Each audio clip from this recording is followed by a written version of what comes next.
All right. Get this mustache hair out of my mouth too. Very good. Oh, no way. Oh my god! No way! Oh my god!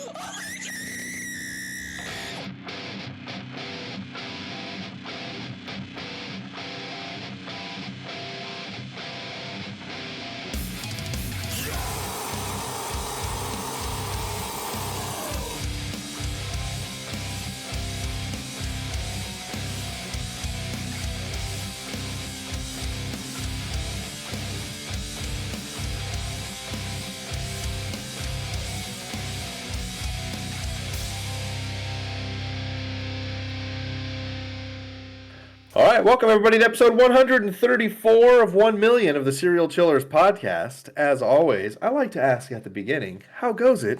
Hello, Greg. Good, man. Thanks for asking. You're very welcome. God, your theme just feels so good to hear. It's Yeah, it's just going to be a running bit that we don't actually hear the sounds anymore. we don't But need to hear things. you guys are hearing them, and that's what's important to me. I've got a couple guests here, which I'm going to get to in a minute. But first, I'm going to let you guys know about a couple references and citations from this show. We use a True TV documentary on this killer. The Wikipedia article, Talk Murder With Me, which is a true crime blog and podcast, tampabay.com. Article that was credited to, quote, staff writer. The Murderpedia article, True Crime All the Time podcast, Andelman.com. Article, Welcome to Florida, Don't Go Near the Water, The Tampa Bay Murders by Bob Andelman. And then check us out on Instagram, TikTok, YouTube, the Threadless store for any, it's hoodie season now, guys. It's hoodie season. Go get yourself Serial Chillers hoodie. They're nice. They're comfy. You help us out a little bit when you do that. Patreon donation page. Everything can be found at serialchillerspod.com. You can join the Discord, hang out with us on a daily basis. And for any cool drugs or explosives, send it to P.O. Box 1229, Columbus, California, 93613, which I just renewed. So for at least 3 months, you want to send us cool shit. It's there, baby. I should go check that. We're not totally paying for it for no one to send us absolutely anything. Don't worry. I should go check that. It's It's probably just has a bunch of mail from the old tenants of the P.O. box. That's what I found most times. It's cool. I'm gonna start screwing his shit up and writing deceased on everything. And Kelly G sent us some cool gifts in the P.O. box as well. Oh yeah. Oh yeah. So again, serialchillerspod.com for all that information. But the big one we've been pushing a little bit is the Patreon. Any help there is very, very helpful. And then there's the one-time donation through that as well. So Also, okay. lonelyfanswith2z's.com. I don't put it on here just so I make sure that you get to say it every time. That's why you don't put it on. It's not because I want to leave it out. It's because I just need you to say it. It's a real website. Go to it. Lonelyfanswith2z's.com. Okay, we're welcoming back two people who've been on the show before. One of them is former collaborator and co-host of the Death & Co. podcast. Welcome back, Lindsay. Hi. Wasn't that a good intro? Weren't you like, damn, I feel official right now? Yeah, Right? I didn't know I had that much clout on this show. So. I mean, damn. Got more than I do. Oh, welcome to the studio. I thought Lindsay had been here before, so I was like, yeah, come to the studio, dummy. She's like, yeah, I've never been there, you fucking idiot. I was like, all right, very good. Here are the directions. I mean, fucking idiot. I could have sworn you were. No, never been here. Me too. That's why I was like, yeah, just go to the same studio. Huh. But welcome. Good to have you. Good to see you through the internet. Thank you. I've missed you, and it's just nice to hang out. Miss you too. So returning to the show for probably like, I don't know, the third or fourth time, keeping it a family affair for a second straight week in a row, because last week we had my mom and my dad on. That was hilarious and fun. Welcome back, my younger brother, Clayton. Hi, guys. Hello. Hey, buddy. Welcome back, man. It's going to be a good competition here. I was telling you guys a little bit. This story is, it's a rough one. So, Love that you chose that for me. Oh, yeah. Just wait. You know what? The problem was is that basically I won't even start talking about having a guest until the episode's pretty much built. So it was kind of set. I didn't go like, oh man, Lindsay's gonna love this story. I'm bringing her on. It was just like, well, that was gonna be the subject. And sometimes I'll have the subject and know that it's enough to make an episode, but I won't have like really dove into the story yet, you know. And that was exactly what happened with this one. Was like, okay, you know, I'm like looking at all my sources and I'm like, plenty there. I can for sure make an episode out of this. You know, there's not so much redundant material that it's only going to be a 2-page thing. And over the last few days, it's like, oh fuck. I even text Greg today. I was like, man, I'm glad I'm done with this shit. This one was kind of hitting me. And you'll see why later. But yeah. Most of you guys know how the show works. Let me explain it for anybody that doesn't. Each week I sit down with old friends, new friends, good friends, and bad friends to tell the story of an infamous serial killer, something true crime, dark, creepy, unsolved, or otherwise mysterious. If something isn't clear, be sure to chime in, because if you have questions about questions, be sure to ask questions, because I cannot answer questions about questions if you never ask questions. Are there any questions? I actually do have one. Yeah, I'm here for it, buddy. So when I do like the alternate intro where I'm like, some weeks I sit down and like do all that. Does it give the same feeling as like when you watch a TV show and you see their opening credits and then something's different? Like, have you ever seen that happen on TV? Where like, yeah, it's like when you got a short Simpsons intro or something. Or like when that one time when Scrubs like put the X-ray up backwards and then flipped it. Or whatever, like just something's off for like a one-time thing. The new restaurant each time in Bob's Burgers. Yeah. Or the new place next door, I mean. Or the extermination. I know, like on That's Full what I'm House, thinking of. sometimes the credits will be white and sometimes they'll be orange. Mm-hmm. You know what I'm talking about? Yeah. Yeah. So, yeah, so I just wondered if it gives the same weird unsettling feeling. Uncanny. I was gonna say you when Greg does it, it drops us into the uncanny valley. So just be ready. And the next game show episode, which for you listeners hearing it right now will be in 2 weeks, will be a Hello Greg hosted episode. So, and the longest one I've ever written. Oh shit! Most of my shit's like 14, 16 pages, and this one's like at 25, and I haven't even finished and put all the questions in yet. So.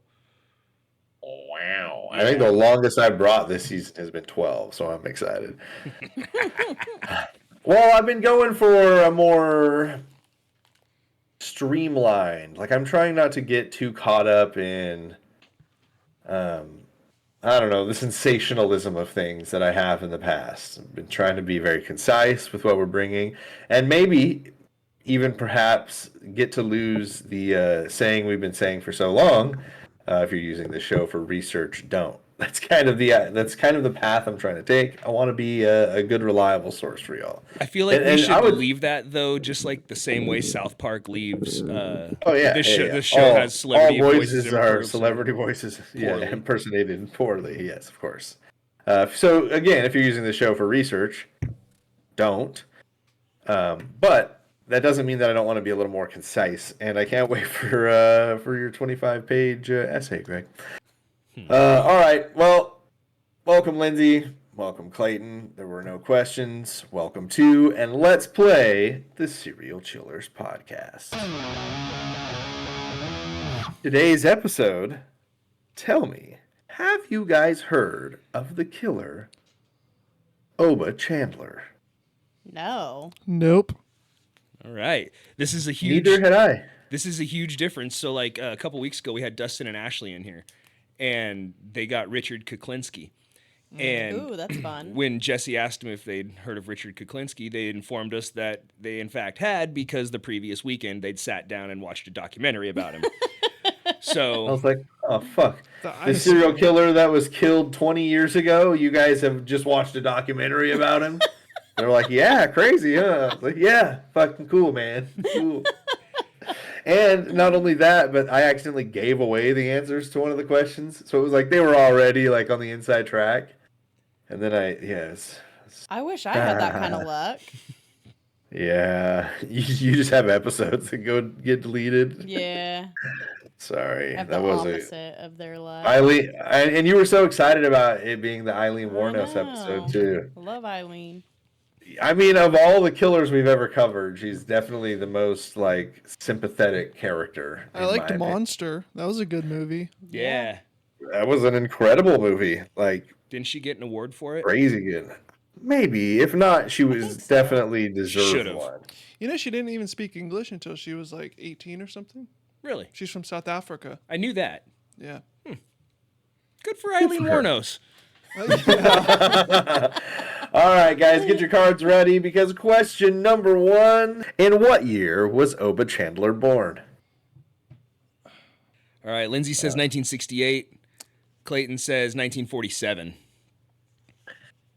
Clayton is going to get 250 points, nearly 1,000, because Oba Chandler, a very interesting story and beginning, was born October 11th, 1946. Damn. Ooh. Off by Wow. 1 year. You But that's sure okay. You never heard of this guy? I promise. I've lost every time I've been on here also. So Okay. I that think we counts. were talking about Mama Shy and that being the case for her too. And I mean, we can ruin it for you guys because you know 'Cause you already that's heard just it, the way it is. Yeah, Mama Shy lost again in one of the lowest scoring serial killers battles we've ever had. I think it was a combined 1,000 points.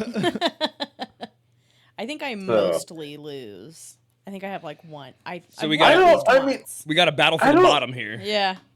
I don't think that like anybody is dominant. This is like baseball. You know what I mean? Like you win 60% of your time out, and like that's pretty goddamn good. I don't, nobody has like an incredibly. I think Greg has the most wins, but he's taken L's too. Like he's just been on at the most. I could see a part of you. I don't take L's, dude. I don't take L's. When I was a guest, I was the winningest guest. Eddie, we need you to finish the thing so we can tell Greg how many L's he took. I can tell you right now. 0. What? The guy who saw the outlines didn't take L's? No way. Yeah, but I can't read. Okay, so Oba Chandler, you guys, strange name.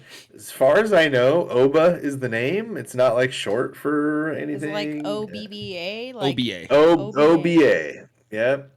Not short for like Obadiah. that's like a Jewish grandpa name. Yeah. Yeah. We can call him Obadiah. I like that. We called somebody who's motorcycle club for an entire episode, so It's easier to pronounce than her French name, yeah. Although we did probably about 47 minutes of bad French accents in that episode, so I might as well have just been saying Marie Kelly. But Motorcycle Club worked better. Okay, so Oba Chandler was born again October 11th, 1946, Cincinnati, Ohio, to Margaret and Oba Chandler Sr. So he's an Oba Jr. He lived a fairly seemingly normal early childhood besides his utter disdain for school. So, like, as a very young man, for not a lot of reason, well, I think a lot of us were like, I'm not going to school. But, like, as early as the 4th grade, he was just like, he'd leave for school and not go. Just go to the, hang out at the park for the day or whatever. And, again, fairly normal home. He wasn't, part of any abuse that we're aware of. He doesn't claim that there was anything like that took place. But he did have truancy issues at a very young age. At the age of 10, Oba's father would hang himself in the family home down in their basement, and his body was discovered by one of Oba's older sisters. Oba's extended family was very suspicious of his death, claiming that Oba would never have killed himself, and began placing blame on Margaret, his wife, for killing him and staging it to be a suicide. So, can you imagine, like, your husband just killed himself, and he's down in the basement, his family's like, he would never do this, you killed him, you've killed my nephew, my son. Well, yeah, and to think just to like immediately be like, mom did this. And by hanging, like, There's easier ways to stage a suicide. Yeah, definitely. Exactly. So if you put the work in, you can pretty much say you didn't do Oh, it. it's the long con. It's the there's oh. no way she could have done this. How's she gonna pick the body up and put it in the news? There'll be like a very Ocean's 11 type reveal at the end where the camera does like a lot of going through walls and flyovers and stuff. But yeah, that's exactly how it worked out, I think. Wherein it plays that one song from every heist movie. Also, the fact that one of his kids found his body, like, just Hey, can you grab me something from the basement? Sure, Mom. oh my god. They're so over the top about the fact that it was definitely Margaret who did it that they basically abused her out of attending her own husband's funeral in June of 1957. Dang. So, all the extended family's there. His children are there, but his wife was not there because his family was like, yeah, because that bitch killed him. Why would she be invited? So That's So such maybe it your seems like in-laws such a aren't bold as bad as stance. you think. Yeah. yeah. Well, also you got to think about the kids, family, and Oba's already not like he's showing signs of being a little fuckface. And today, the day of his father's funeral, he jumps into the grave as his father's casket is being lowered and buried. That's cool. Like on top of the casket, or Yeah, like Dad, don't leave me type shit. okay. Oh shit. How old is he? 10. 10. 10. Yikes. So Yeah. yeah, I mean, and his mom wasn't there to support him, so think like mom might have been like, no, it's okay, and maybe caught him by the shoulders as he took off to run, or at least been there to support him afterwards. So I think it was just like a lot of relatives that like he knew and was familiar with, but it wasn't his mom right. or his, Your so core it was- your core support system. Yeah. had a tough time with like anybody would with the passing of a parent, a tragic passing of a parent, taking their own life, and being 10. Like at 10, if you haven't really dealt with death, you probably don't really understand it that well yet. Is most likely his first experience with it. And Period. and that's tough. It's a tough permanence to like wrap your mind around at that age. So, yeah, he had a kind of a big scene at his father's funeral. He's a suffering 10-year-old and his mother not able there to comfort him in any way. It took it all out of him. It doesn't excuse anything that he's eventually going to do, but this sort of like begins his downfall, it seems. His mother would constantly tell people that it was his father's fault his son was this way, and his death had such a negative impact on his son. So basically it goes from, his family persecuting her for being the murderer of instead of him committing suicide, and then things kind of calm down. Everybody realizes that's probably not the case, and she kind of turns it, and she's constantly bad mouthing her husband who killed himself because like look how fucked up our stupid idiot kids are because of you. We got fucking dumb idiot over here who wasn't going to school in the first place, and then you went and hung yourself, and now he's out committing crimes. Oba would first be arrested at the age of 14. That's a good age to start. Question number 2. For what crime was Oba first arrested? Was it A, assault, B, murder, C, grand theft auto, or D, breaking and entering? So Assault, murder, grand theft auto, breaking and entering. this is like 1960. He's 14. Yeah. What's yeah, C? correct. Grand Theft Auto. GTA. Oh God, I don't know. I'm like between two. You're 14. Me You're too. 14. You're a fatherless little shit. What are you doing? What's the move you're gonna make? Is it murder and he was tried as a child and then, like... That was when he got the taste for it, Yeah, we go back, get his adult life. They both said Grand Theft Auto. They're both going to get points because, yes, at 14 years old, his first arrest would be for stealing a car. I thought it was going to be like a blank slate question. I was going to say arson. Ooh, Ooh, that's a good yeah, one. Yeah. I was gonna say theft. So Yeah, I like- should get double points actually for that. I mean, you could have stabbed. Could have stabbed. There'll be some stabbable moments here. We've definitely got some open-ended questions going through here as well, too. So, and when we get to the end, we can, if it comes down to it, make some of the non-stabbable stabbable too. We always like to make it interesting. So, Yes, he stole a car. I don't think it was very successful. I think he was pulled over pretty quickly, and uneventful GTA, but GTA nonetheless. But Just going to the you'll store to see- get my mom cigarettes and bourbon. Okay, so he's gonna have a litany. He's gonna have many arrests before adulthood for a litany of reasons, including trespassing, assault, lewd conduct, kidnapping, burglary, and armed robbery, and being a good old-fashioned peeping Tom. Even once being caught masturbating outside of a young girl's window. A burglary charge came when he and a friend broke into the home of a young couple and robbed them at gunpoint.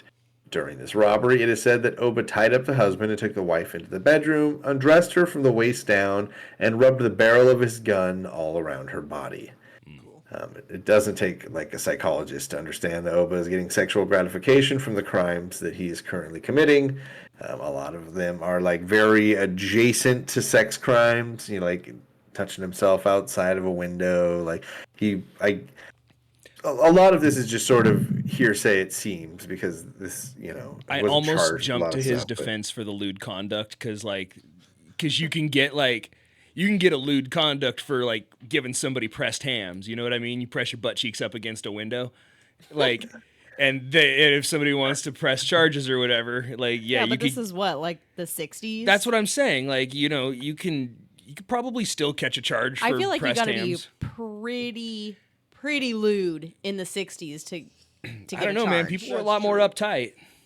Look at the way they But it's dressed. a time of peace and love, brother. Yeah, like people were trying to get away with all kinds of dope stuff, but I think I don't know. I was gonna starting to pave the way I was right now. gonna defend him for the lewd conduct until you said he got caught cranking it outside somebody's window. Like I can't defend that. Yeah, and then the whole like robbing someone and rubbing your pistol, like that's very Well, Devil's yeah. Rejects. I was thinking that too, but yeah. Yep. So, while pretty consistently maintaining his piece of shit facade, Oba was also married several times.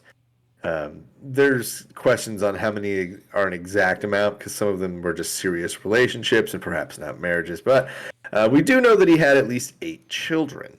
Choo. Basically, he would get with a woman, get bored, and begin to phase them out for a new one the moment that he was. It's like churning them through, having some kids, maybe get married, getting a little fucking bored, being like, man, I'll have 2 for a while, then I'll phase this one out. Just stop putting them on the schedule. Don't really fire them. And, like, no lie, in the 60s, Oba Chandler, pretty good-looking dude, pretty traditionally handsome gentleman. So, he was definitely using his charm and good looks to his advantage. The Bundy Many method. women... Yeah, without the cast. Many women claim that he was quite handsome and had a lot of appeal in his younger days, but when they'd really get to know him, it was clear that he lacked what it took to be a real husband, boyfriend, or father. At around the age of 16, Oba began to date a girl named Martha Lou Glass and fathered 2 children with her. She was 14 when they began dating, so 16 and 14 when they started having kids. First 2 children were born when he was 17 and 18, so his girl would have been 15 and 16 when the children were born. Both daughters. Less than a year after his second daughter was born, he would leave Ohio for North Carolina, where he would briefly serve the U.S. military. Question number 3. In what branch did Oba serve? Where, not that where was many. he living? So he moved from Ohio to North Carolina. Cincinnati, to be precise, is about the area. Okay, Lindsay says Navy. Clay says Marines. In the Navy, that is the wrong answer, Lindsay. I'm sorry, but Clayton gets 250. Yeah, it was the Marines, man. Oba Chandler. Which, the Marines are a division of the Navy. Yeah, technically. Okay, But well, the technically, answer's if you still had written wrong. Marines, I would have given you 250 points. So we. Good looking out, Greg. I do what I can. So he does. He joins the U.S. Marines. He spends just over a year with the Marines and gets out. I thought that to be a short time. I didn't know you could only spend like a year in the military. I thought it was kind of like a 3-year deal. What year was this? 60. 71 maybe. Oh, okay. So he's. That's when Vietnam was still going on. Yeah, that's weird. Yeah, aren't you like contractually obligated Listen, to? listen, buddy. Oba Chandler, he marches to the beat of his own drum, and definitely not through some Vietnamese jungle. That's probably why they didn't let him stay. Yeah. So, well, I mean, from all I know, he was honorably discharged after the year and a half at the Marines. So, upon his return to Ohio, he did continue to see Martha, the mother of his children, but would also begin at least one other relationship with another woman.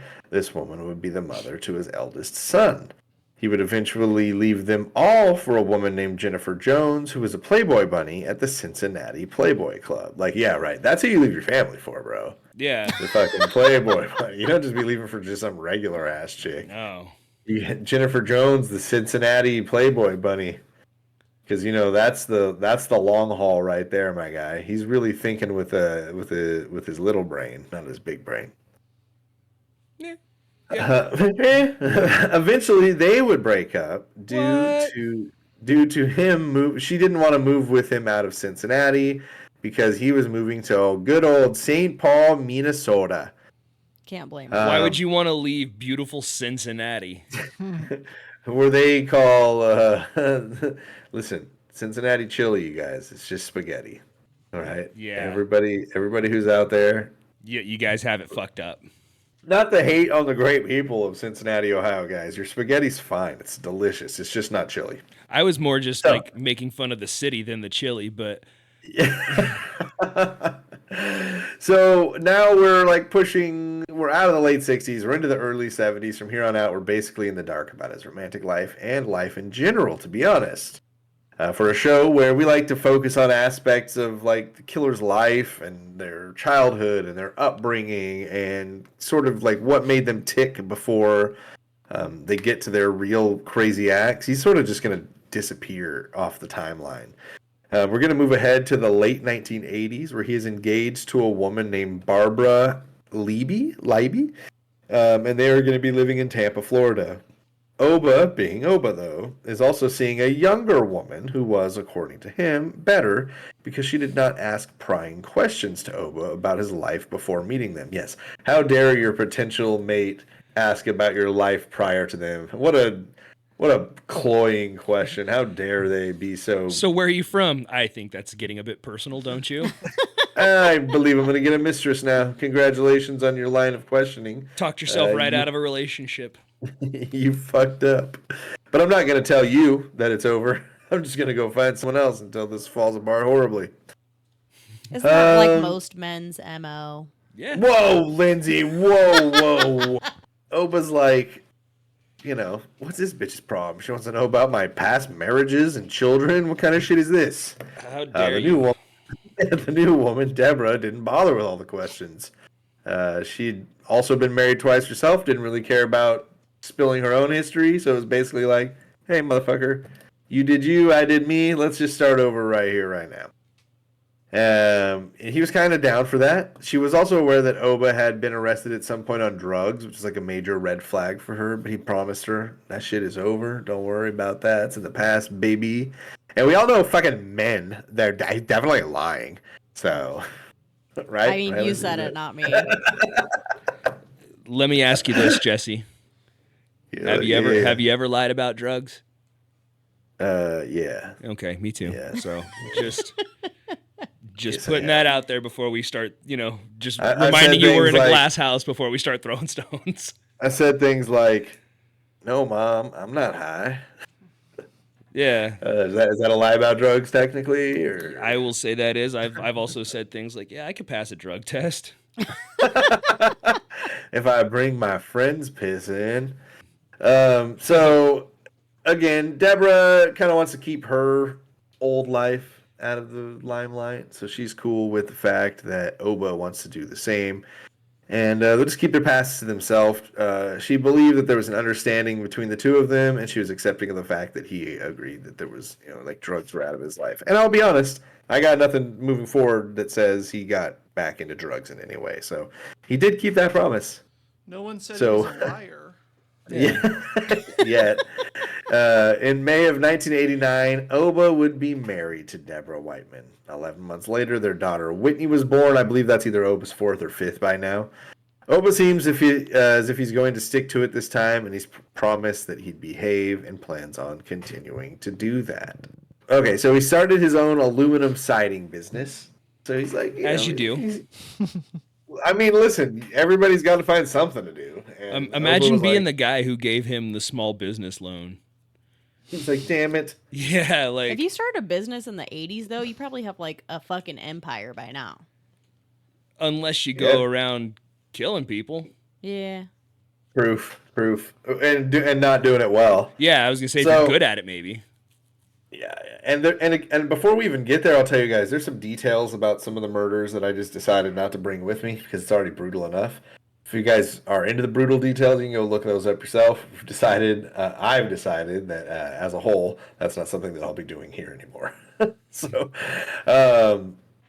So Oba looks like he's like kind of settling down. He started a business. He's married. He's come to like this agreement with this woman who he's like really into, and they're both kind of have similar thoughts of how life should be and is going to go.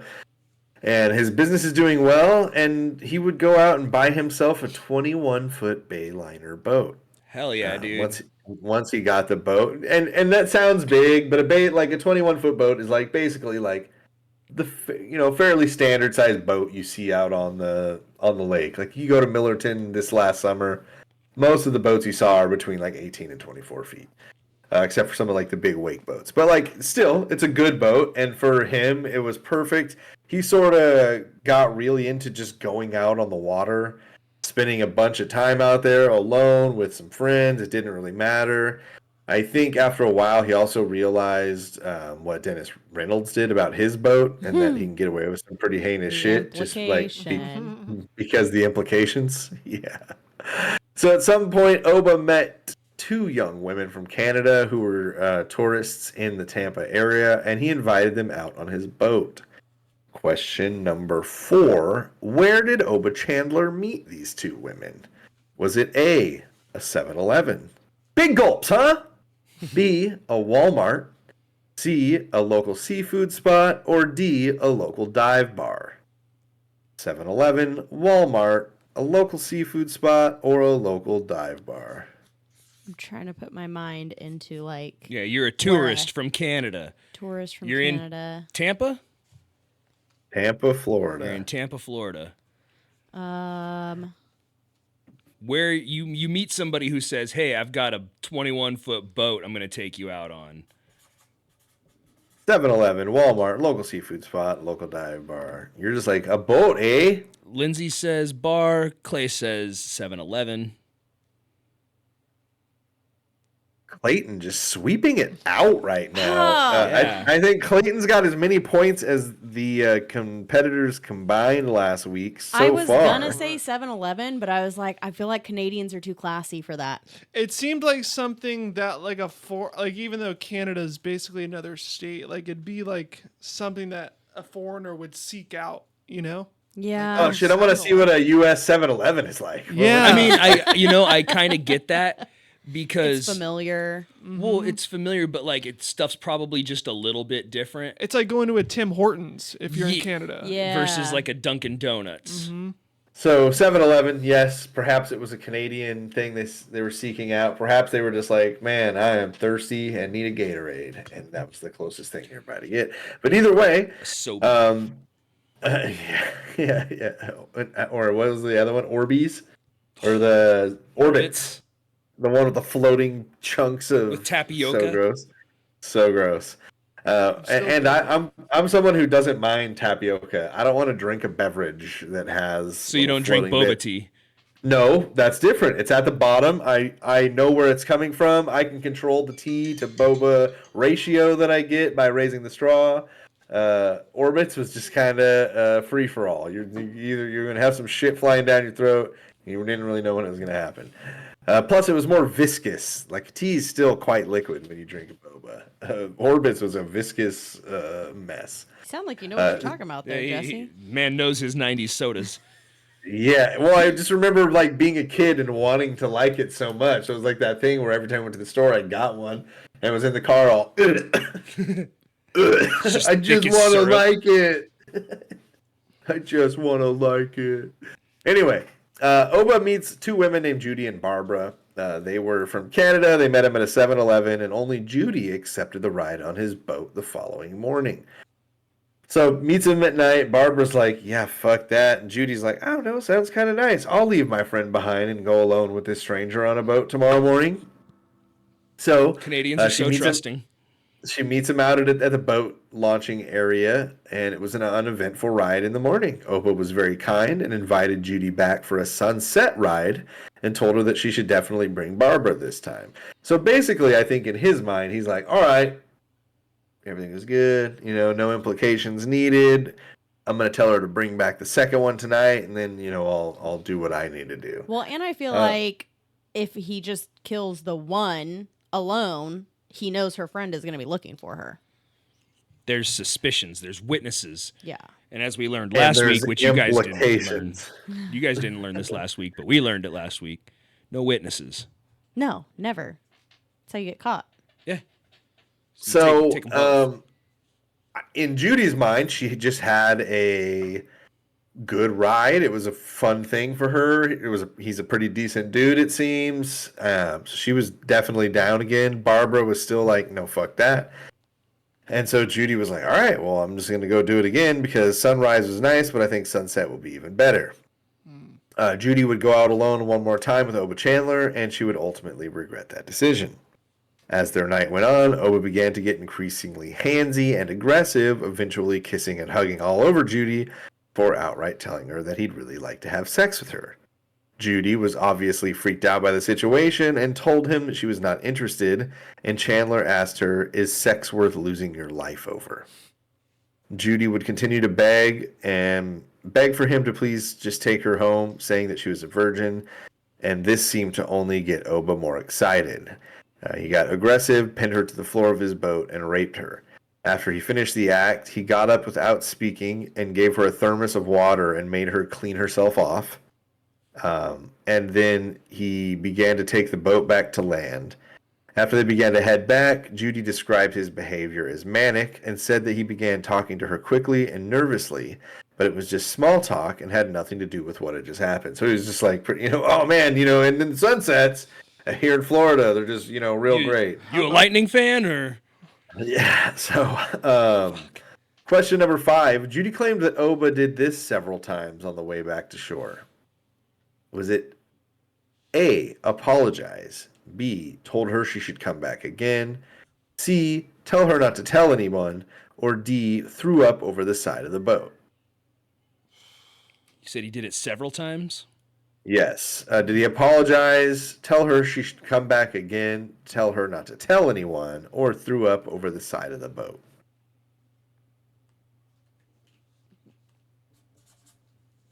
And we've got 11 questions here, Lindsay, so What you was the do have second? plenty of time. It's 1,000 to 250, but we were was- only 4 of God. 11 questions. It was Throw up, apologize, told her to come. Oh, you should definitely come back out on the boat again.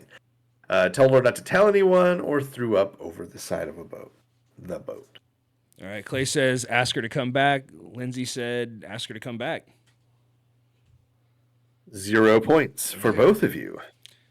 Judy would note that Oba, after kind of becoming manic, a lot of small talk, would also begin to throw up overboard several times during the trip back. It's unclear as to why he may have been throwing up like that, but there's a good chance that his nerves really just got the best of him. Oba Chandler sucks so hard. Officials believe the only reason that Judy came home that night was the fact that she came alone. And Oba believed that if he had killed Judy, Barbara would have been able to identify him and know that her friend was missing. He thought that he could easily get away with a rape, especially after making her clean herself up, and he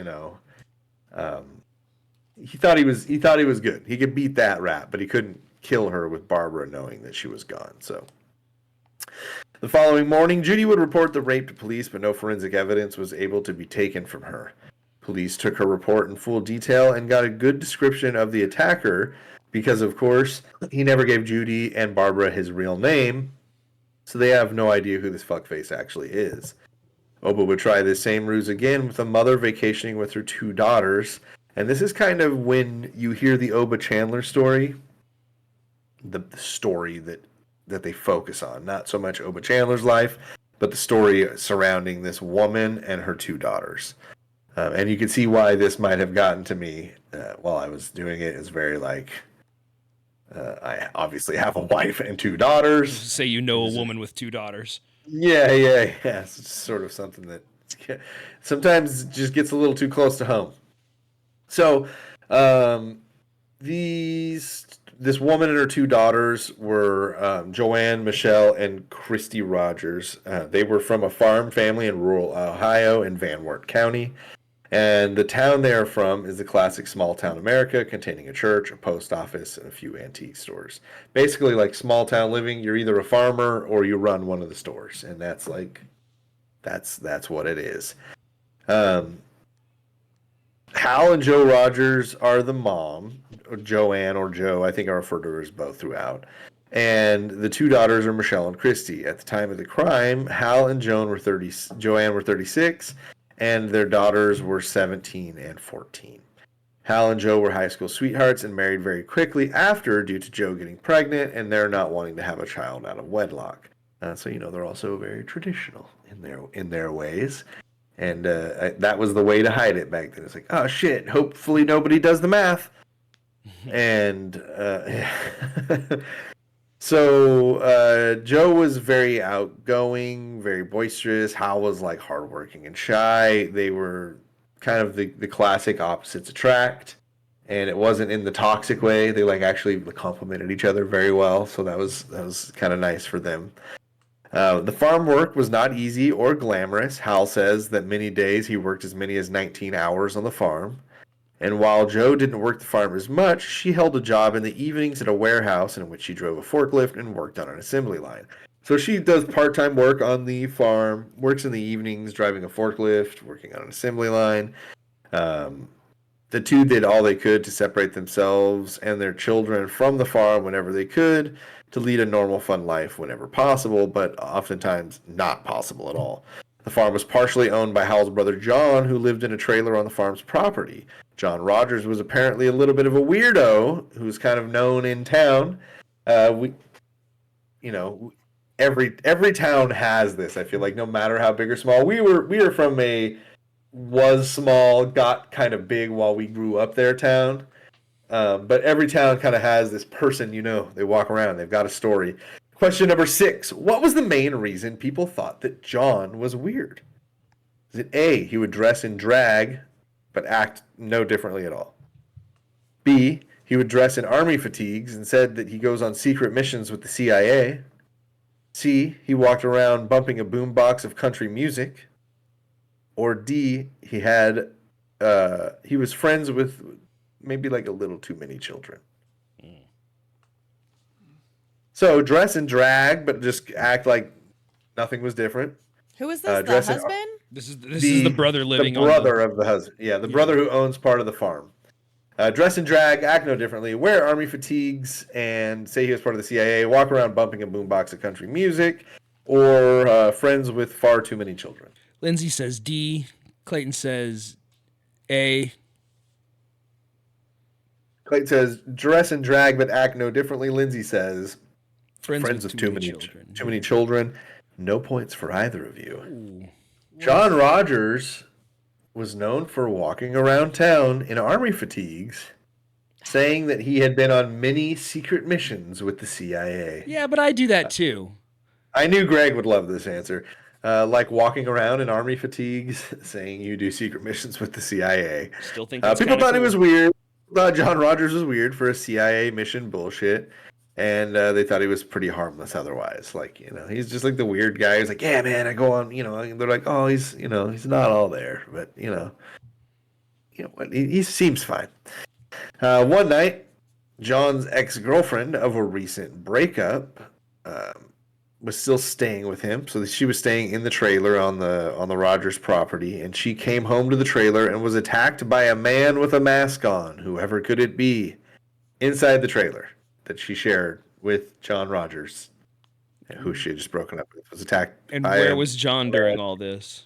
Isn't that interesting? Funny you should ask. The man, according to the ex, was not hard to recognize as John because he did not try to hide his voice. She recognized his stature, his smell, and his behavior. Basically, she knew how he fucked. This is army because- fatigues, or No. This is Yeah. Well, this is. Oh. This is Army. Yeah, this is him. Okay. Yes. This is in his trailer. She and he broke up, but she was staying with him while she found another place to stay. She gets home one night, comes through the trailer door, and is attacked inside of his trailer by a man with a mask on, who she immediately recognized as him. But he's like, I'm not John. I'm wearing a mask. Don't you see? It's not me. So we are a little bit off Oba Chandler here, but this is just kind of, we're giving you some. It's the side story CIA on the training. Rogers family. It just happens sometimes. Like It's not me. But so basically, yeah, she's attacked. She recognizes him. She reported that John, while masked, threatened her with a knife, blindfolded her, and raped her while videotaping the entire thing inside the trailer. She would report John, and armed with this information, police obtained a warrant to search his trailer, where they would find the videotape that she had spoken of. Unfortunately, that is not all that they found. Inside the trailer were many photographs of a seemingly young, possibly teenage girl, blindfolded and naked. To go along with the photographs, multiple audio tapes were found of the young girl begging to be left alone by John. It didn't take long to discover that the young girl in the photos was none other than Hal and Joe's oldest daughter, Michelle. She had been sexually molested by her uncle for at least the last 3 years. So her uncle was living on the property, and he was taking her into the trailer and molesting her and raping her and putting a blindfold on her and audio taping her struggles. Hal and Joe were sick. Not only did this happen, but it had happened right under their noses. It turns out that John was doing this to Michelle and then threatening her and her parents and her sister if she ever told anyone. Hal and Joe never knew because John would always choose times when they were away from the farm to do this. So the girls, basically at the point that he starts this, were old enough to stay home alone. They're 14 and 12, you know. And whenever the parents would leave for a couple hours, basically John would just take that time and take Michelle and do with her what he pleased. It turns out that John was doing this to Michelle and then, threatening her. And, pretty much just being like, I'll kill you and I'll kill them. You can't tell anybody. Hal was quoted later as saying, if I had known, I'd have killed that son of a bitch to start with. In a major twist, John and Hal's mother would side with John and smear her granddaughter's name, saying that she was just making it up for attention and that John would never do that. Fucking kill that old bitch too. Yeah, she knows her son's too busy with all his CIA missions to even have time to think about that. And it's not even a case of hearsay. They found photographs and audio recordings of him doing this to her. Crazy how she faked that. Yeah, despite there being actual physical evidence that John had indeed committed the atrocities, this not shockingly led to Hal cutting his own mother out of his life. John would eventually be charged with the rape of his girlfriend, but no charges would be brought against him in the case of Michelle, as she did not want to get up and testify after many conversations with her parents, claimed that she wanted to live as much of a normal life as possible. She wanted to do things that other high schoolers did and not be stuck in court with lawyers and her uncle who had betrayed the ultimate trust. So basically, he got in trouble. He was charged with the rape. It is said that Hal suffered a lot from what his brother had done, and he fell into a dark depression after it was all said and done. And he wondered basically how this could have happened under his nose. So one of the main reasons that they didn't want to send her in is because they knew John was going to prison. And question number 7, John was handed down a prison sentence. What was the minimum amount of time John was going to prison for the rape of his ex-girlfriend? So they gave him the span, you're going between this and this many years. What was the minimum amount of time? What was the maximum? I'll tell you after. Oh, what was okay. the minimum? Okay. For rape Yes. in the 90s? Yes. with like Late 80s. Late 80s. photographic and audio tape evidence. Get out of town. They both said 2 years. Wow. I have no faith in our justice system, so I guess I'll just give you both points. I don't know how we would do a tiebreaker there. You guys did the exact same answer. Is He it was 2 years? sentenced. He was sentenced. No, but it's the closest to the answer. Gets the point. So he was sentenced to between 7 and 25 years for the rape of his ex-girlfriend. actually very surprised by that. Me too. Yeah, I was gonna so- say even lower, like 8 months or something. I know. Doesn't mean that he spent, a lot of times when you get those, there's a whole bunch of things, time served, good behavior, but basically, yes, he got a 7 to 25 year sentence for the rape of his ex-girlfriend. After working so damn hard and going through so much, it was time for a much needed break. The family began, like they're running the farm. And the farm doesn't make like tons of money, but it's enough to take care of the family. And no member of the family had ever left the state of Ohio. So, Man, if you're going to be They stuck decided- in a state, that's not the one. yeah, so the family decided that the three girls would take a trip and Hal would stay behind to take care of the farm. Like, he would have liked to have gone on the trip as well, but seeing his girls get to go and enjoy themselves was like enough for him because there was no one, he couldn't take a sick day. There was no...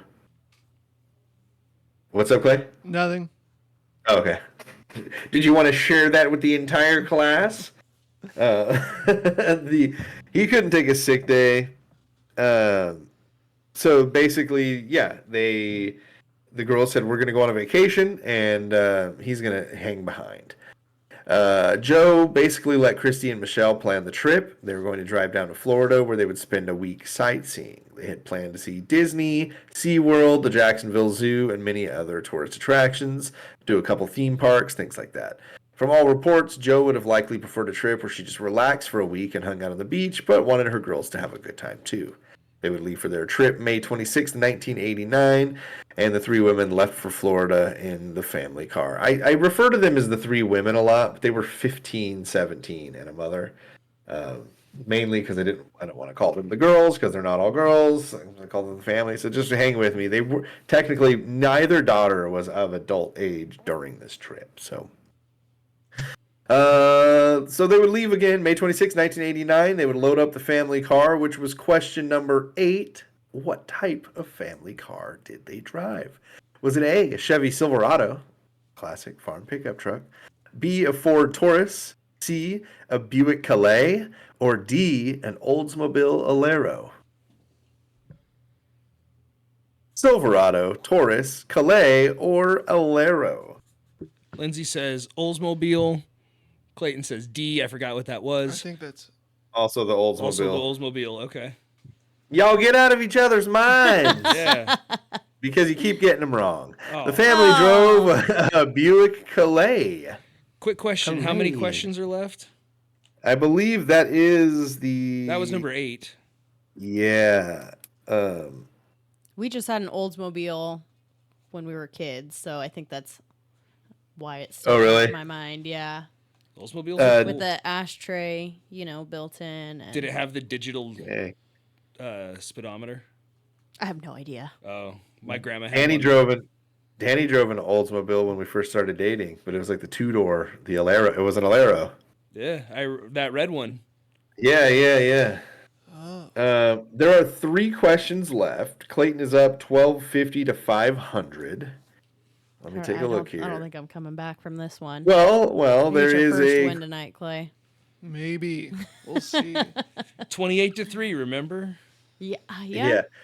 There are 2 questions, Lindsay, that are stabbable Okay. that I will give everybody a chance to stab on. So literally, you could score 2,000 points on those if you were to get so skilled. Okay. So you're not completely out of it. I've I mean, I feel like I'm squandered. gonna have to I've take some s- stabs. I've squandered a lot of sure things in my life too. So we'll see. So yes, they're gonna they're gonna take 2 days to drive their Buick to the Jacksonville Zoo. The next few days would match this pattern. They're going to drive for part of the day, do some sightseeing, some other activity, head back to a motel or hotel, rest, do it all again the following day. Sometimes vacation is more work than just fucking hanging out at home. That's why you people need vacations from their vacations. Yep. After 3 days, Joe sent a postcard to Hal saying they were having fun, but the girls were just dragging her everywhere. Again, Joe was probably more like, I want to chill on the beach the whole time. The girls were like, no, we're fucking doing stuff the whole time. On the 1st of June, the ladies left Orlando and headed for Tampa. And, we kind of know who operates in Tampa that we're not a big fan of. We haven't spoken about them in a minute, but we're going to kind of wrap back around. They arrived in Tampa but could not find their hotel. Remember, it's 1989. There's no GPS. There's not even a fucking map quest you can print off. You just got to kind of find it, ask somebody, read a map.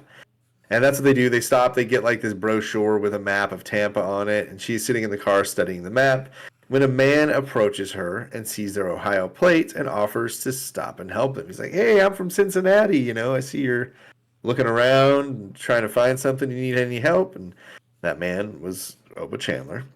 The map that Joe had was used by this man to write down directions to their hotel for them. So he knew where it was. He wrote down directions. He was very helpful and went one step further and offered to take the 3 women out on his boat for sunset. Oh, nice. Again, as you may have guessed, this man is our good buddy Oba Chandler, who we're getting back to that part of the story. The girls love the idea of seeing the sunset from the water and so agree to meet this helpful man at his boat launch, which he also gives them the directions to. The girls checked in around 12:30 and were seen having dinner at a hotel restaurant around 7:30 by an eyewitness that remembers Michelle saying hello to him. They are believed to have been on the boat by 8:30, just as the summer sun was setting. Unfortunately, the next time we hear about these women, it will be as bodies floating in Tampa Bay. The first was discovered by passengers of a sailboat on the morning of June 4th, and the Coast Guard was called out and a rescue team was dispatched. They had difficulty pulling the body aboard their vessel due to the concrete blocks being tied around the neck of the woman. The line tied to the block was eventually severed and the body brought aboard and put into a body bag. Not long after, the Coast Guard is notified of a second body found around 2 miles north, and while on their way to that body, receive a call about a third body less than 200 meters from the second. So they're all discovered on the same day. The reason for this, now, again, I left some details out. It's pretty brutal, but basically all 3 are found naked from the waist down. Their mouths are taped shut. Their hands are binded behind them. Their feet are binded. And there are cinder blocks tied to a rope, which is tied around their neck. That's how they're all found in the water. The Florida water is quite warm, aids in the speed of decomposition. Gases were created that were strong enough to create buoyancy in all of the bodies around at the same time, where the buoyancy counteracted the weight of the concrete and was able to bring them back up to the surface. So that's how they were. Did he have the cinder blocks on the boat? My guess is yes, and I'll tell you why. Because, let's see. Not long after the Coast Guard, authorities act quickly on identifying the bodies, but none of them contain any clues as to who they might be. They get the University of South Florida to assist them in using the currents to explain where they may have come from, and the University of South Florida scientists say that they have come up with the fact that it is very unlikely that these bodies came from anywhere on land or a bridge due to currents, time traveled, how long they believe the bodies have been in the water. Basically, they said, really the only place they could have come from is on a boat. So clue number 1,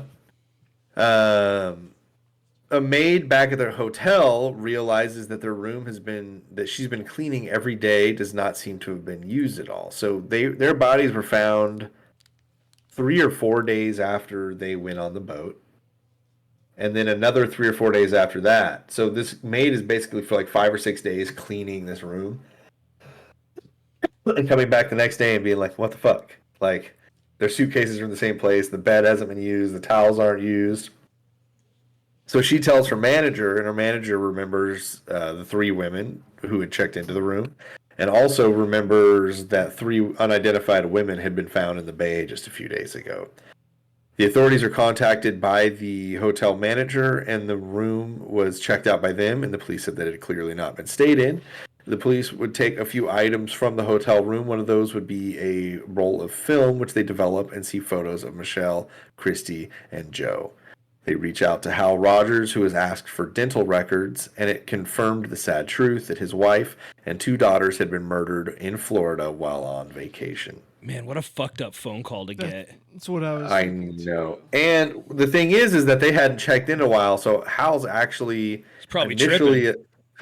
well that, and he's also, as most spouses will be in the murder of a man or a woman, that's basically the first person you look at. He is initially a suspect in the murder of his wife and children.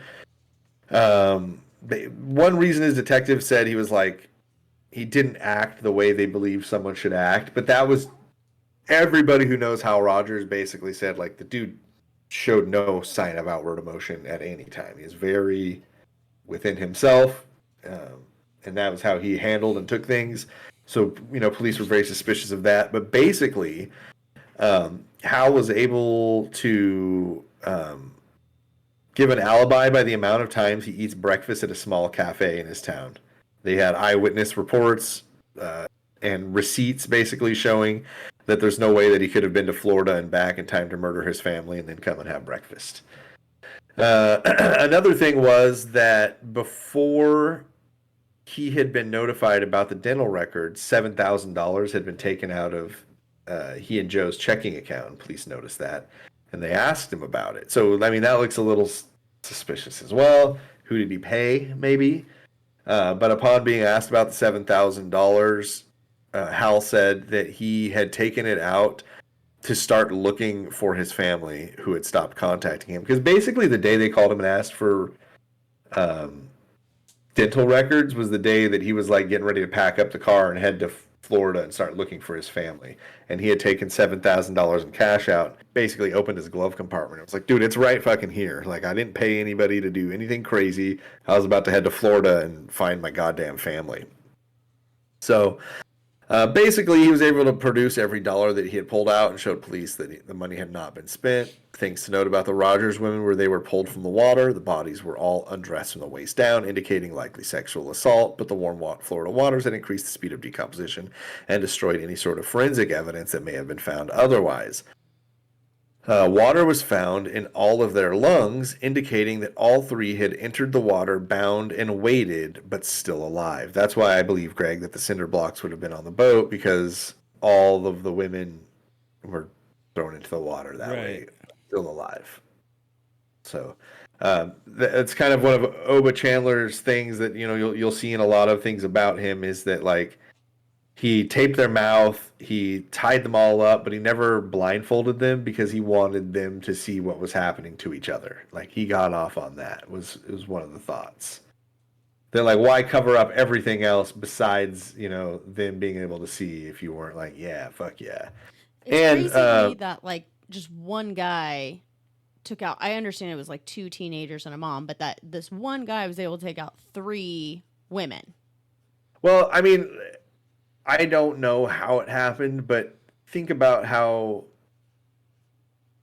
emotionally tough it might be if he just overpowered the mom. For a 14 and a 17-year-old, they're just going to basically probably just got whatever he wanted by saying, like, I'll kill her, sit down, shut up. And what else are you going to do? Your brain isn't ready for that. So I agree, because I kind of thought the same thing, but there were signs. So when Joanne was pulled out of the water, her hands had ligature marks, but they were no longer bound, which says that she likely got out of her wrist bindings before eventually succumbing, and they were likely all 3 thrown in together. Gotcha. So pretty brutal, pretty fucking brutal. Not long after the family's vehicle is found, and there are 2 sets of handwritten directions inside. Remember that brochure with the map? There's 1 set of directions that is written to the hotel. There's 1 set of directions that are written from the hotel to the boat launch area. The boat launch area handwriting was confirmed as Joanne's, and the directions to the hotel, the police were not sure who that was. In hindsight, we clearly know whose handwriting it was, but to the police at this point, it remains a mystery. Also, Joanne's written directions have a description of the boat that they were boarding that night. So they now have a little bit of information just based on some handwritten things that they find inside the vehicle. Remember Judy from earlier? She was attacked, but survived on the boat. Well, Judy, police went to her believing that the man that attacked her was the same man that killed these women. Ooh, good police work. She would help them create a composite sketch. The composite sketch and samples of the handwriting would eventually go up around the Tampa area on billboards, along with an offer of a $25,000 reward. Basically, there's giant handwriting samples, and it said, like, do you know who wrote these directions? They may have killed the Rogers family. $25,000 reward. Damn. So, basically a long shot, right? But, like, we're hitting a few years of nothing on this. We're not talking like, oh, Oba Chandler got arrested 2 weeks after killing these women. No. Basically, they had very little evidence. Things went really cold for a really long time. And some detective said, let's fucking put this composite sketch and this handwriting sample up on a billboard. And, you know, it's a long shot, but what's it really going to cost us in the end? So the long shot would pay off because someone who had recently used Oba Chandler as their aluminum contractor recognized the distinct handwriting. Her name was Joanne Stepney, and she turned over an invoice to police, and a forensic document examiner would say that it was, without a doubt, written by the same person that wrote the directions on the map and brochure. That's so wild. My handwriting's not even consistent down the page. Like... So basically, the one thing that I noticed was, I'll probably have a hard time showing you guys, but I'll try, was that Oba, when he would make a Y, he had this little, like, I need to make it bigger. He had this little, like, tail thing that he would put on it. Can you see this? Let's see. Let me get it in focus here. See that Y? He would put, like, this little tail on it. Interesting. Yeah, it's pretty obvious. And I think that's why it was noticed by Joanne Stepney. Wait, how do you make a Y? Okay. I mean, just like, you know, like, or just normally get if the you little do line. like a tail, it's gonna be like curly, you know? Yeah, no, he had just kind of looked like a stick man going down a roller coaster or something. So, yes, Joanne Stepney turned it over. Police get very suspicious of Oba Chandler at this point. When police go to talk to him about his involvement, Oba initially denied any knowledge. However, the police had noted that they also had checked into telephone records of Oba to his wife from the boat launch phone. Each time Oba called her about being home late, it was due to engine trouble, according to him. Oba had made that call to his wife on both the night where he raped Judy and the night where the Rogers family was killed. So, like Greg said, we don't get to report about this a lot, but there's some very good police work taking place. Yeah, basically, before they even go and ask him questions about shit, they're already like, yeah, but on this night where this woman was raped and she claims it was a man that looked just like you on a boat just like you own, and you called your wife and said you had engine trouble and that's why you were back late. And then on a night where 3 women were murdered on a boat that is described to be like yours, and so they're covering all their bases. They're not just like, going out and like giving them a chance to flee. Yeah, they showed up armed with the right information to ask the right questions. Yes. So this is amongst a lot of pieces of evidence that were finally able to be used to arrest Oba Chandler on September 24th, 1992. Happy early birthday, Clayton. He would be tried in 1994, and every lie he was told was basically proven to be just that. His story was basically unraveling one piece at a time. The engine trouble that he was saying that he was having and the way that he was fixing it, basically the defense would bring in a boat mechanic and be like, yeah, everything he just said makes no sense at all. Like, that's not how you would fix that. That couldn't have been the engine problem that was taking place because this, and this. And then they would also say, like, hey, you were out in the middle of the ocean and you were having engine problems. Why didn't you call the Coast Guard or the Sea Patrol? And he's like, no, I did. I called both. But there's no records of him doing either. So there's a lot of different things that he's trying to say. Basically reasons he was innocent, and they were taking every single one and breaking it down and showing exactly why he was wrong. I In like the end, that. it I would like be him to being like, well, it was this. Well, no, because it couldn't have been. exactly. In the end, it wouldn't be much of a problem for the prosecution to convince the jury of this man's guilt. Based on handwriting, eyewitness accounts, no alibi, and fingerprint evidence, Oba Chandler was convinced, convicted of a death sentence charge for each murder that he committed. Question number 9. How long was the trial in total? This one is closest to the answer. Lindsay, you're going to want to... You're gonna want to nail this, Yeah. Nailing this would be very helpful. How long? But there is... How long was the How trial long in was total? the trial in total?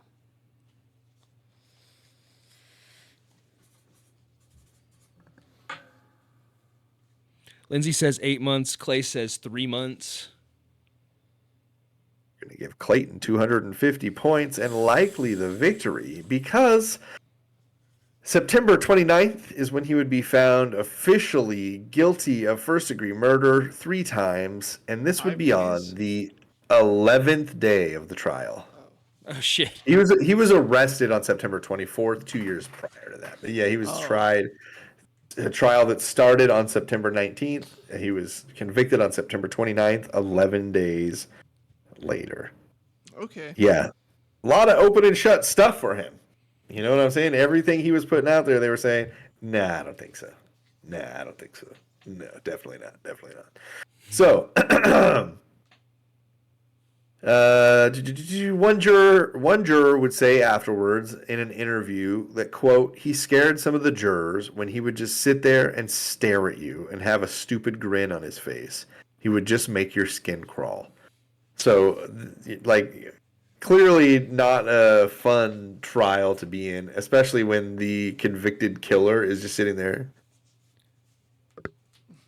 Yeah, that's. staring at the jurors. Yeah, like let's get this over with as quickly as possible. I would just talk to the Yeah. bailiff, be like, hey, if he gets up, you're on that, right? All right, Yeah. come on, buddy. So while Oba sits on death row, he continues to say that he has nothing to do with the murder of the 3 Rogers women. He did, however, say that the incident with Judy did take place, but argued that the sex was consensual and that she had changed her mind partway through. Hey, Judy's that means case, it's still rape. So yeah, Judy's case was never tried, as Chandler had been tried for 3 first-degree murder charges, and she herself did not want to go through another trial, as just being a witness on this one was almost more than she could handle. Because not only did she give the composite sketch and help police, she also testified in this trial of the Rogers women about what happened to her. good for her. Yeah. Question number 10. Technically, Lindsay, you can, let's see, Clayton's got what? 1,500. You've got 500. You could tie it up right here if you nail this one. Okay. This one is multiple choice, but it's a totally stabbable question. Question number 10. In what year did Oba Chandler die? When was the trial? 1994. What year did he die? Yeah. So you're I gonna. have to stab at it. Yeah, you have to stab, and you have to get it right. And I have to get it right. Shit. And Clayton, you could wait to hear the multiple choice options if you'd like, once Lindsay's written. You can stab I- too, but that would just be like dunking at the end when you probably don't have to. So, what did you guys put down? Or Okay, Lindsay? I have my Lindsay, did you answer. stab? Yeah, Yes. Okay, so Clayton, do you want the multiple choice options? I'll take a multiple choice, yeah. Okay. Yeah, Lindsay, what'd you gotta- say? I said 2001. Okay, so the options are Clayton. Question number 10. In what year did Oba Chandler die? Was it A, 1999, B, 2004, C, 2007, D, 2011, E, 2019, or F, still alive? Sorry, Lindsay. Yeah. Good Thanks. stab though. 2004. Or wait. That was one of them, right? Yeah. Yeah, that was one of them. That was B. No points across the board here. Oba Chandler was executed November 15th, 2011 at 4:08 p.m. Lindsay, Dang, you were so close. One right? number. I know. One number. Yeah, so basically 7 years after um, he was convicted of the 3 murder charges, he was executed. Now we got another question. It may not matter, but I've been having fun with these ones. I have got here 4 last meals of noted people. One of them is Oba Chandler's. I'm going to give you these 4 last meals. You tell me which of them was Oba Chandler's. Question number 11. He had a final meal. What was it? Was it A, 3 shots of Jack Daniels, Ooh, a that sounds hamburger, good. a baked potato, a hard-boiled egg, and coffee? Was it B, boiled chicken and rice paired with several cups of hot water with honey? Was it C, chicken, buttered peas, french fries, olives, celery, cherries, and a slice of cake? Or D, 2 salami sandwiches with mustard and a cup of coffee? D. Yeah, D's all around. Or 2 salami sandwiches? And Yeah. a cup of coffee, yeah. That's points for all of you guys. That Yeah. was Oba Chandler's final meal: 2 salami sandwiches, mustard, a cup of coffee. The chicken, buttered peas, french fries, olives, celery, cherries, slice of cake was Bruno Richard Hauptmann, who was the man who kidnapped and killed the Lindbergh baby. The boiled chicken, rice, hot water with honey is Saddam Hussein. His Fucking final meal. weirdo. And 3 shots of Jack Daniels whiskey, hamburger, baked potato, hard-boiled egg, and coffee was serial killer Gary Gilmore. Even among ghouls, he had the most ghoulish last meal. Yeah. Yeah. He So, just seems like a 2 salami sandwiches and a cup of coffee kind of guy. It seems like something someone from Ohio would do, for sure. That's what I was thinking too. he's like, we call this the Cleveland bag lunch. Okay, so it looks like it's going to be a final of 1750 to 750. Clayton, congratulations on So your really, victory. you We've got only a- missed by 1 question. You only lost by 1 question. Yeah, technically, yes. We got a little bit more story here, though. So, a lot of the people who worked this case believe that Oba Chandler was likely part of other murders in the area with a similar MO, suggesting that the way the Rogers family had been disposed of showed that someone who was quite confident in what they were doing. In 2014, these theories would prove to be correct, as Evelise Barrios Bergeries was a 20-year-old Tampa native and was murdered in November of 1990, which was a few months after the Rogers women. She was working at a sporting goods store in the mall, and after her shift, found that her tires had been slashed. She was then likely approached by a friendly stranger who was willing to help. Her body was found several hours later in the water with ligature marks on her wrists and neck and duct tape in her hair. There was some DNA evidence collected at the time, but it didn't amount to much, as the technology in 1990 was not really anything to write home about. But in 2014, the DNA was able to be used and ran by cold case detectives, and a hit came back and was a match to Oba Chandler. Now remember, Oba Chandler's, he's already been executed at this point, but a little bit of closure for some people. The police were able to reach out to her family and husband to let them know after 23 years they had finally closed the case on the disappearance of their loved one. Hal Rogers continued farming, but switched from his dairy cows to pigs. With his wife and daughters gone, the farm became Dude, everything. he didn't kill himself? Dude, this guy like had one of the like craziest outlooks. So in one of the interviews in the documentaries, he was like, listen, you know, you got to try to get through day by day. And if you can't get through day by day, then you get by hour. If you can't do that, you go by 5 minutes. If you can't do that, you go by minutes. If you can't do that, you go by the next 10 seconds. He's like, you just try to cope and you manage for whatever period is good enough for you. And he said, like, the one thing that helped him get through was that he had a lot of good friends. He said if he didn't feel good at home, he had friends that basically just had an open door policy where he can just come over and like sleep on their couch and hang out there as long as he needed. So he had a really good support system around him, and he basically thanked all of them for that. Yeah. So something that the farm was basically something that occupied him completely, and he didn't have time to sit and feel sorry for himself, he said. No amount of farming, however, could ever suppress the vivid memories Hal had of Joe, Michelle, and Christy. He would eventually find love again in a widow named Jolene. The two obviously shared a similar trauma and seemed to be great for one another. Hal mentioned that it was nice to have someone to go to breakfast with and have something to talk about other than the farm. Good for him. So that's the story, guys. That's Oba Chandler. That's I mean, by proxy, the Rogers family is a big part of the story there, and just nothing real great about that story from top to bottom. But it is one that must be told, and I will give a shout out to Jim because we have a Discord. Most of you know this by now, and in the Discord we have a Serial Chillers episode suggestions place. Jim, basically, it looks like he goes on breaks at work and just starts suggesting hella episodes. So very appreciated. I was kind of going through those, picking out some good ones. So this is one of them that Jim suggested. So thanks, Jim. Go, Jim. Appreciate you, bud. Yeah, dude. Yeah, thanks, you Jim. guys That might, was great for my mental health. you guys might know him as the Watcher. Listen, That was Lindsay, fun. just like if you're not using the show, like you shouldn't use the show for research, you should also not use the show if you're in any sort of weakened mental health state. That's not what we're here for. We're here. All right, to then just I'm really, out. Yeah, exactly. Say, why do you think there was a 3-year hiatus? Sorry about that. Yes, it was fun, Clayton. Congratulations on your victory. Is that your first one? That's my first victory. Yes. All right. Clayton gets his first Serial Chillers dub. Here, Lindsay, sign the there will be scorecard. another day. There I'm you go. just happy to be here. There will be another day. Exactly. We'll have you guys back soon, and thank you guys for being here. Anything you guys want to throw out there here at the end? Anything you guys would like to share? Any I've got fun nothing news, going on. Thanks for anecdotes? having me. Yeah, absolutely, man. Nothing going on is my favorite thing to have going on. Yeah. Lindsay? No, I'm just fucking chilling these days. Nothing crazy. Fucking chilling these days. Just living life, man.